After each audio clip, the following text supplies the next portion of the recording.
least matamang tao yung nilapitan nyo. Oo nga sir, luckily talaga sabi ko nga kay sir, sir siguro talagang gusto ni Lord na makilala ko siya through Facebook. Kasi nakita ko yung mga ano ni sir, mga vlog grabe talaga yung tulong niya, same case ng sa amin. Ganyan.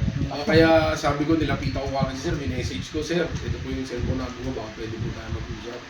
I-relay ko kay sir kung ano yung nangyayari. Sabi niya, tutulungan niya raw po ako all throughout this journey. Tama. Kaya napakabait talaga ni sir. Kasi ang problema niyan, naibalik mo sa kanila, tapos ikaw pa rin yung tinuturo nila na Yun ang mahirap doon. Oo sir, kasi ako pa rin nasisingilin nila. Ikaw pa rin ang ituro. Tsaka sir, napapansin ko, every time na pag-uusapan namin yung TFS, lagi niya sasabihin, sir, darating po tayo dyan. Ito muna po ang pag-usapan natin.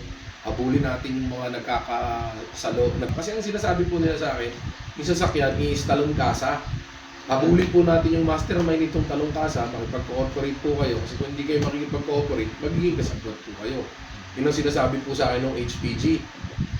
Di, syempre, kami naman po mag-asawa, out of nowhere, wala kaming alam, ayaw namin ng stress, ayaw namin ng gulo. Kahit anumang sinasabi nila na madadamay ka, hindi, bayarin good faith ka, may mga resibo ka eh. Yes, sir. So, malabong ikaw kasabwat doon sa mga maling gawain na to. And in fact, nandito ka ngayon para i-voluntary surrender ang Yes, sir. sasakyan. Yes, sir. Para po mawala na po yung sakit sa ulo namin.